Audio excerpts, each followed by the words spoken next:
Are you struggling between planners to try and make planning and productivity experience better? Constantly moving from one planner to another planner and adding yet another planner in your system, trying to make it work? Stationary purchases are getting out of control. If you could relate to any of these, stay tuned because I'm going to share 5 tips that will get you settled and ready for a fresh new week.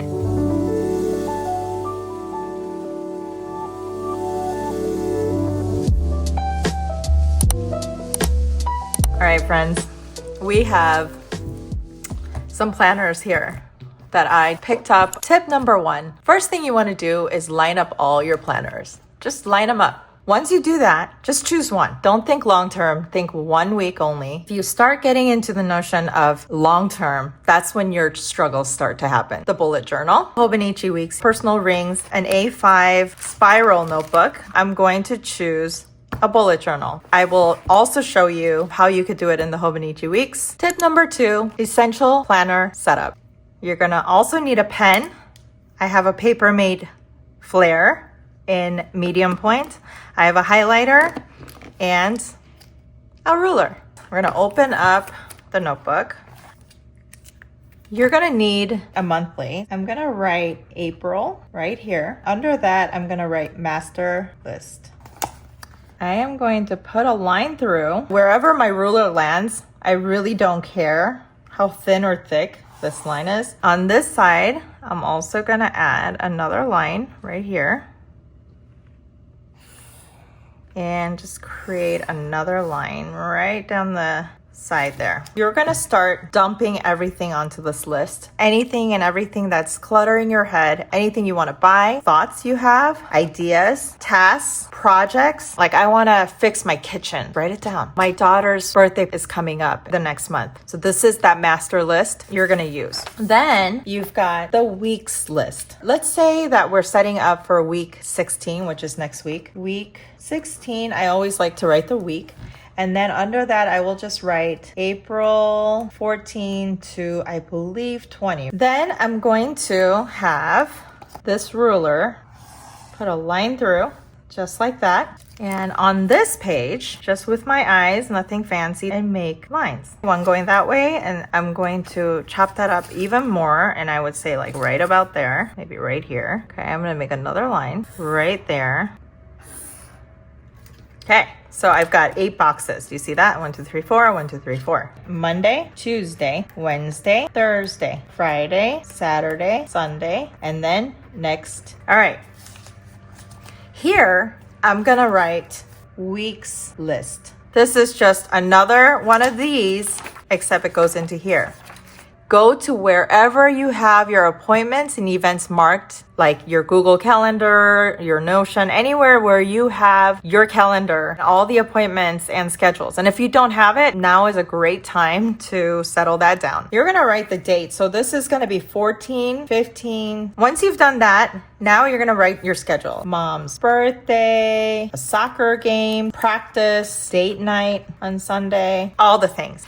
Then we go to the daily list. Keep it simple. Write the day. Monday, April 14. When life gets tough, you guys, it's as simple as making everything else around you simple. If your house feels cluttered, declutter it. Get rid of things. A little area here. And I don't like to add lines, but you can. So just for the purpose of showing you what that would look like. And you guys have probably seen this in one of my videos in the past. But here I just have a little box in the corner. On Monday, I've got mom's birthday. There's a dinner. So mom's birthday, dinner at 7 p.m. You want to put it in a spot. Then you've got the list. AM routine. I always believe in a routine, you guys. PM routine. Use this area for just routines. So just routines. Like in the morning, I want to read. I want to work out a little bit. Feed the dogs. Let's just say those are my routines that I want to work on this week. PM routine. I want to tidy kitchen, living room area. I want to sleep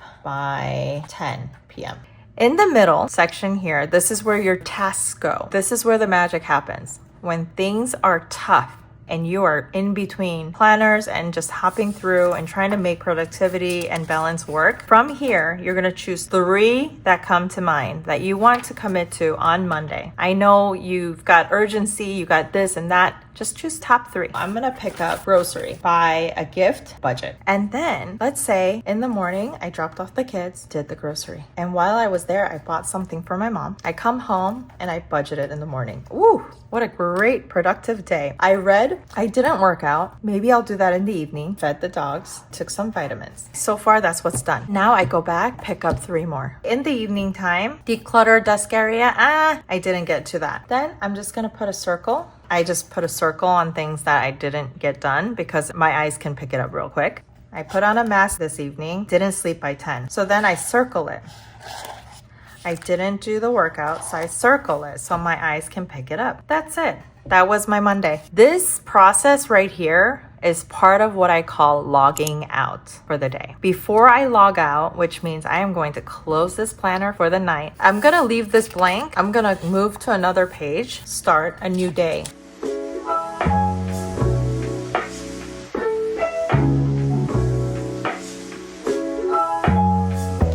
So I've got AM, PM.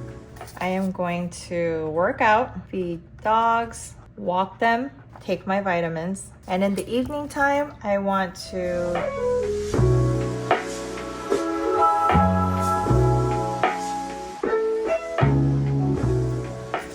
this is where I take down from here what I didn't get done. Declutter desk area, I didn't do that. Do I want to do that on Tuesday? No, just leave it at that. And I'm gonna go to my weeks list and pick up some more things.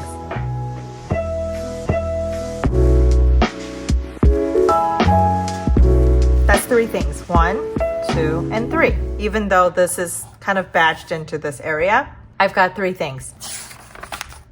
Now, what is this page? Before logging out, you want to do a quick reflection or journal about the day. This is very important. I know a lot of people skip this. I've skipped it and I've gone back to it back and forth, but I will tell you when I do this, a game changer, because this is where you do your highlights for the day. You write your gratitude for the day, thoughts or ideas from the day. And this is also, most importantly, where you need to reflect. So all of this is a reflection from today. And some questions that I have asked myself in the past, my energy level, some challenges that I faced today. How do I make tomorrow better? And what am I proud of? Something that I've done that I'm proud of. I tidy the kitchen and it feels really good and ready for tomorrow. Didn't sleep by 10. That was a challenge. This is where magic happens. I promise. Try this for 1 week. So now you're ready to go.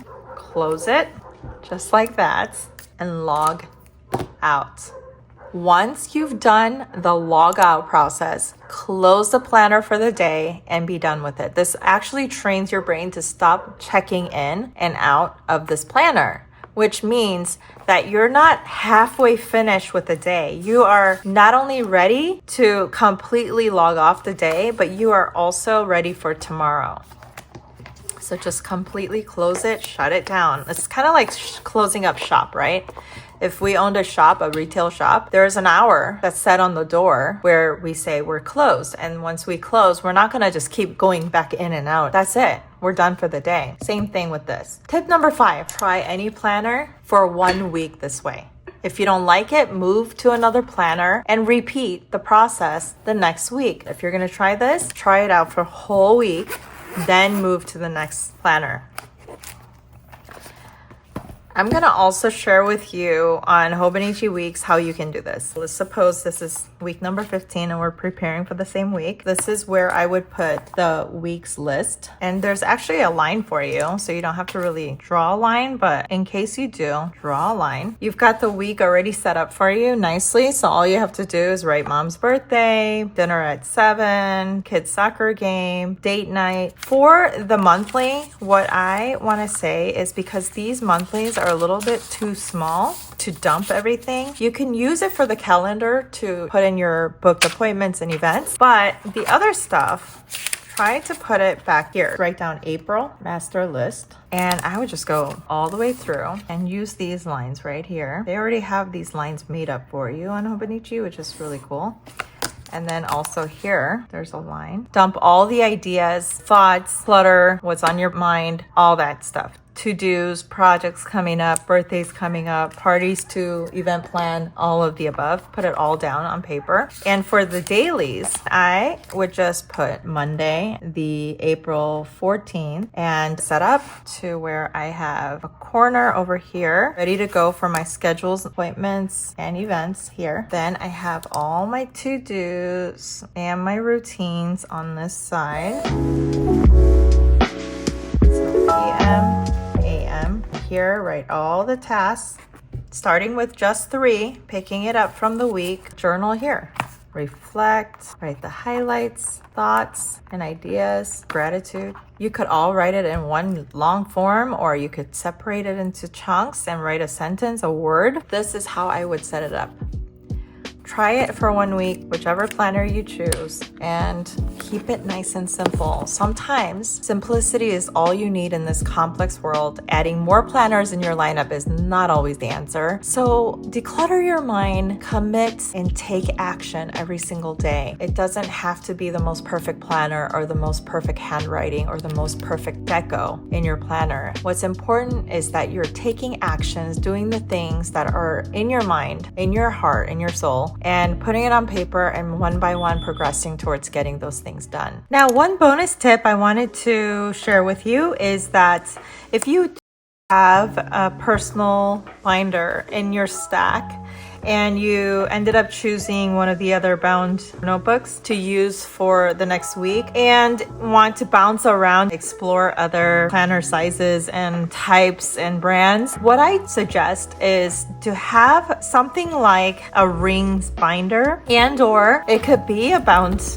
notebook, such as a bullet journal, or even my spiral notebook like this, and use it as your collections notebook or planner. I think where we need to separate ourselves is with all the trackers, your habit trackers for the months, the cycle trackers and adulting logs and house trackers and all the cleaning trackers. All those collections, put it to the side in a different notebook and put it all in one notebook and make that your collections book. Then you can roll back and forth from planner to planner when it comes to those monthly, weekly, and daily plans. Because to get things done, you just need those 3 things. When it comes to all the collections, is to help you to be more aware of the things around you. Those are what collections are, right? What books you read, and did we like that restaurant? How many different places have we traveled to in the last 5 years?